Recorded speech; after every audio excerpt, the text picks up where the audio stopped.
De volta com o Educador em Entrevista, vamos falar um pouquinho de 68 anos da criação aí da Polícia Feminina aqui com a...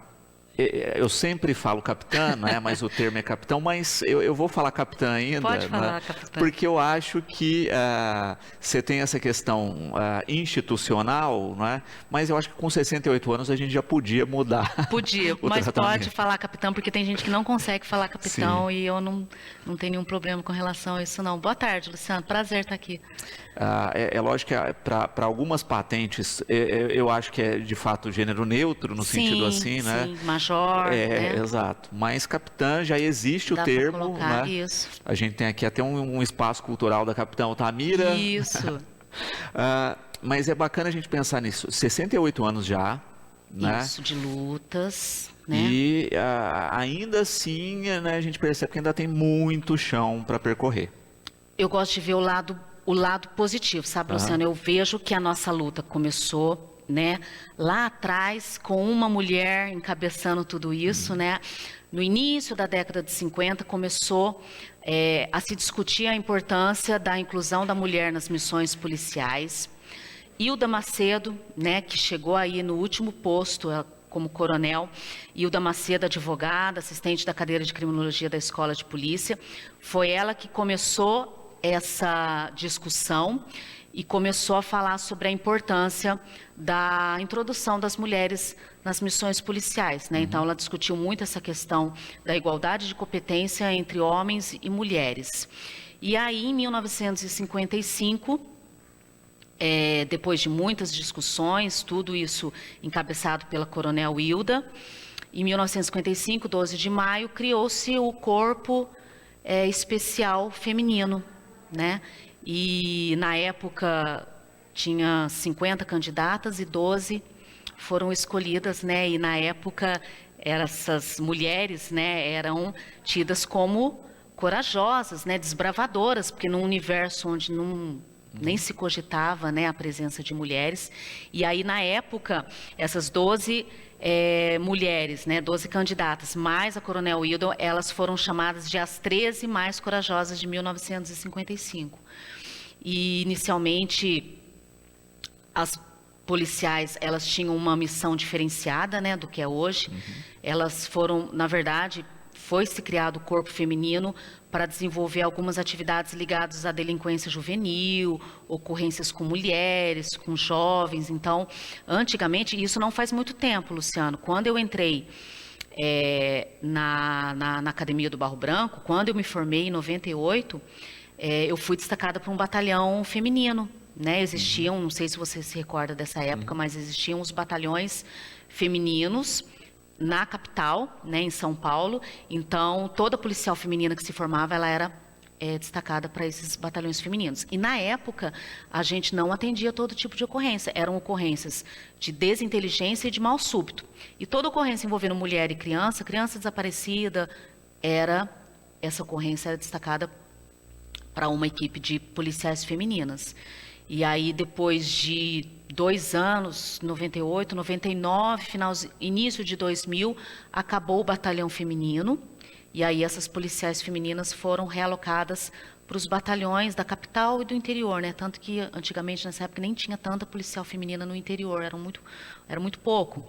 E aí, depois que acabou o batalhão feminino, essas policiais femininas integraram os batalhões e aí passaram a atender todo tipo de ocorrência. Eu falo que foi uma conquista muito grande, porque hoje nós ocupamos todos os cargos e funções dentro da polícia. Então, a gente tem, no grupamento aéreo, por exemplo, a gente tem 2 pilotos de aeronave que são mulheres, a gente tem mulheres na cavalaria, no policiamento com motocicleta, em todas as unidades nós temos mulheres hoje aí desempenhando os seus papéis. Exatamente, né? E que precisou desse passo a passo, né, para se entender que, né, pode exercer todas as funções, né, com competência, né, e com muito destaque também nas funções de comando, a gente tem percebido isso. Nas funções de comando, a gente teve Hoje é a secretária estadual de esporte, Coronel Helena, né? Ela teve um destaque porque ela foi a primeira mulher negra, né, a ocupar aí o cargo de chefe da Casa Militar. Hoje nós temos tenente-coronel mulheres que comandam o Corpo de Bombeiros, né? Aqui no nosso município a gente tem uma bombeiro feminino também, né? A Cabo Frascar, filha da Sandra Frascar, que é a única mulher também aqui na estação de bombeiros da cidade. Aqui na 2ª companhia nós temos 6 policiais femininas que atuam aqui no policiamento. E de fato a gente viu a mudança do panorama com isso, não é? E também com essa questão prática da rotina, não é? Porque muitas vezes a gente tem os atendimentos às mais variadas questões, não é? Desentendimentos familiares, não é? Então, você ter uma dobradinha ali... A gente tem algumas peculiaridades em ocorrência, né? E quando a gente vê lá atrás, a ideia inicial foi da mulher nas missões policiais por conta das ocorrências com jovens delinquentes, né? Então, assim, a mulher tem uma característica própria, né, Luciano, que em algumas ocorrências ela tem um olhar diferenciado, né?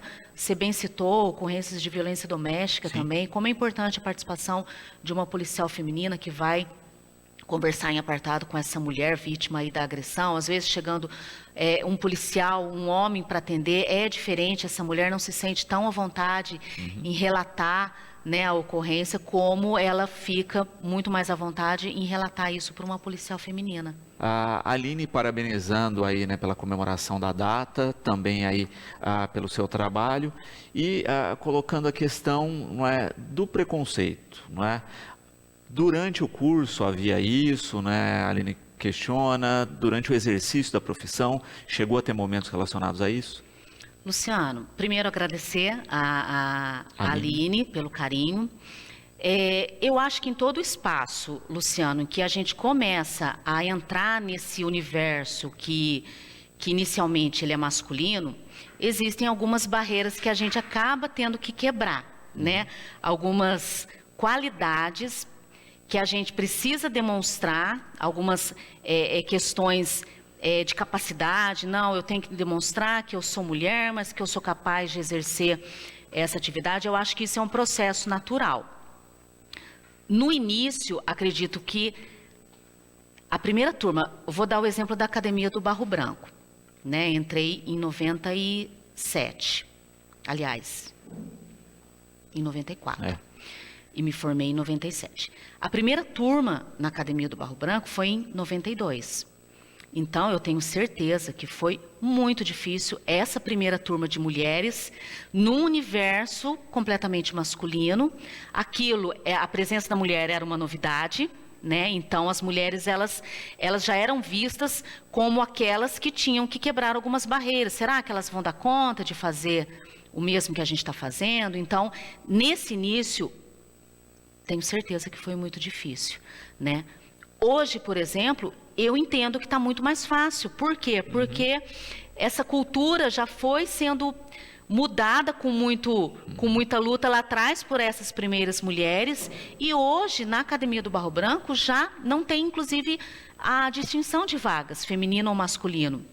Eu não sei como é que está o número lá hoje. Mas é em função da demanda isso, né? É em função da demanda, da procura da própria mulher, tem o interesse aí em entrar para a profissão, mas hoje eu acredito que já está de uma forma mais natural, porque hoje já tem muitas mulheres, não só na Academia do Barro Branco, na Polícia Militar, de uma forma geral, já tem muitas mulheres, né? Ainda é um número menor que dos homens, né? Mas, como eu falei, acredito também que seja essa a questão aí da procura da própria mulher em ingressar na instituição. Exato. E é isso, né? A gente vê passo a passo aí um crescimento proporcional. Sim. Acredito que vá aumentar mais ainda daqui para frente, né? Mas vejo também que aí vai partir aí do interesse da própria mulher, né? Em conquistar espaços. Se a gente for ver aí, falando até dentro do universo que eu me encontro agora, que é na política, né? Eu acho que falta, às vezes, para a mulher esse engajamento, essa noção da própria capacidade dela, que ela é capaz, sim, de exercer cargos dentro da política, né? E a gente faz esse trabalho também, né, Luciano, para estimular mulheres, né, para inspirar mulheres a ingressarem, a se interessarem pela vida política também, né, aqui na nossa cidade. Quando se fala, né, justamente dessa rotina de participação, a gente percebe isso, né? A gente está dando um exemplo específico da Polícia Militar, mas a gente vê também uma disseminação em todos os segmentos agora. Em todos os né? segmentos. Essa questão pontual do gênero não está mais tão segmentada quando a gente tinha antes, né? E também no ponto de vista contrário, né? A gente tinha profissões que eram muito caracterizadas pelo feminino, Sim. né? E que a gente tem uma participação masculina cada vez maior. Sim, uma profissão que a gente dificilmente vê, manicure, né? Uma atividade que Sim. é praticamente dominada por mulheres e dificilmente a gente vê um homem. Mas eu acho que esse processo é natural. Você falou a questão da mulher cada vez mais inserida em vários segmentos e é algo que eu vejo uma tendência para crescimento, Luciano, porque cada vez mais eu vejo isso sendo estimulado, né? A gente tem aí, aqui no município, na nossa Câmara Municipal, 4 mulheres hoje, né? E a gente faz um trabalho aí para que na próxima eleição tenhamos aí um número maior de mulheres também no Legislativo. Eu acho que isso é importante, né? E a gente vê que existe essa discussão cada vez maior, né? Falando em legislativo, não é? A Capitã desenvolveu um projeto ligado à questão da fibromialgia. Hoje a gente tem um dia de conscientização a respeito da fibromialgia, que ainda tem todo um tabu, né? A gente está falando do tabu aí, dos gêneros. Sim. A gente também tem um tabu com a fibromialgia que muitas pessoas... Que atinge mais mulheres, né, exato, Luciano? Exato. E que muitas pessoas têm dificuldade de entender, né, que de fato é uma doença que gera... sofrimento, gera incapacidade para muitas atividades, não é? E que justamente por não ser visível, né, criou todo esse estigma. Eu coloquei até uma frase numa postagem minha que eu falei: a doença é invisível, mas os fibromialgicos não, né? Porque quando a gente fala de doenças invisíveis, já tem um preconceito muito grande. Nada do que as pessoas consigam enxergar, muitas não acreditam que ela exista ou que aquelas dores são tão fortes como as pessoas descrevem, né, Luciano? Nós começamos esse trabalho lá em 2021, quando a gente fez a sugestão da lei da fibromialgia, que é da carteirinha de identificação do fibromiálgico. Muitas pessoas, por mais que a gente divulgue, fale, muitas pessoas ainda desconhecem essa lei municipal, né, da possibilidade dessa carteirinha. Essa carteirinha te possibilita a prioridade em muitos atendimentos, né, te possibilita aí vagas em estacionamento, mas o assunto é muito mais amplo, né, Luciano? Não basta esse atendimento preferencial, né?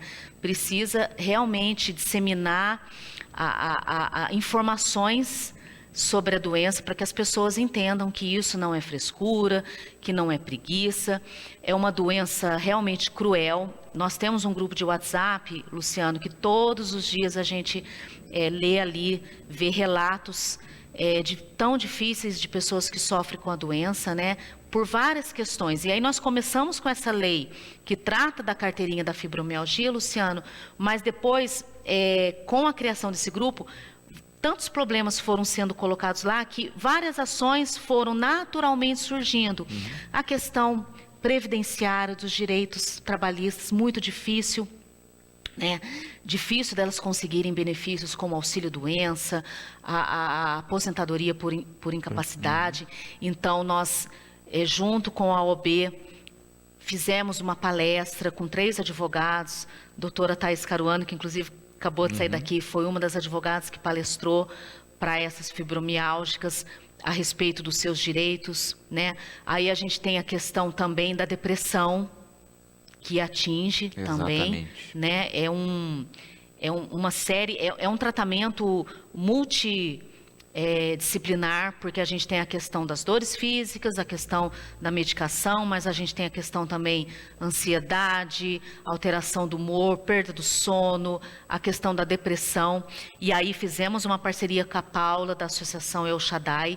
Hoje ela recebe essas fibromiálgicas para tratar a questão da depressão e da ansiedade. A gente tem a questão da atividade física também. Fizemos um contato lá na faculdade, no Claritiano, para ver a questão do retorno da hidroterapia. Tinha parado por conta da pandemia, tinha um grupo de fibromialgicos que já desenvolvia a hidroterapia, que é importantíssimo, super recomendada pelos médicos. E aí conversamos com o professor Edson para que retornasse essas aulas. Ele está agora chamando, está reativando esse grupo de fibromialgicas para o retorno da hidroterapia, que é importante. Então, assim, são várias ações que precisam ser desencadeadas para ajudar essas pessoas que sofrem tanto com a doença. Muito bom. E é importante isso, né? Conscientizar sobre, né? Fazer essa gama, essa rede de direitos fundamentais aí, né? Que se pede.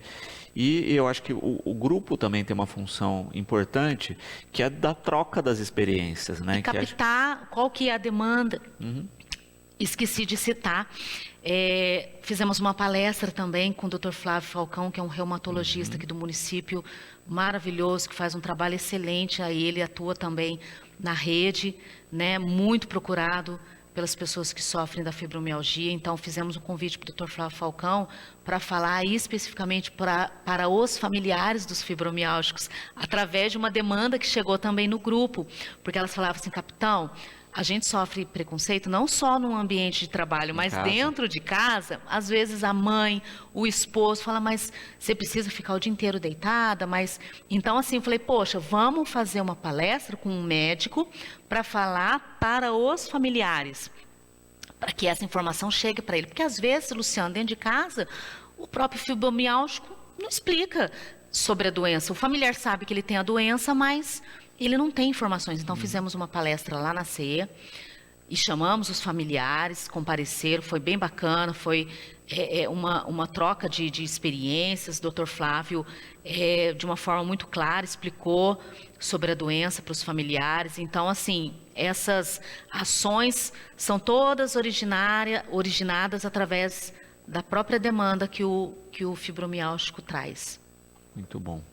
E é bacana isso, né? Você ter um grupo, você ter contato, você criar a rede, porque muitas vezes é o que a gente estava falando, né? Você tem N possibilidades de tratamento surgindo, e às vezes a pessoa tentou alguma coisa, até mesmo alternativa, né? Olha, uma aromaterapia, uma acupuntura. Você entrou num outro ponto também que a gente trabalhou também, né? Fizemos até uma reunião com o Dr. Ricardinho para trazer esses tratamentos alternativos, porque também foi uma demanda que foi colocada no grupo.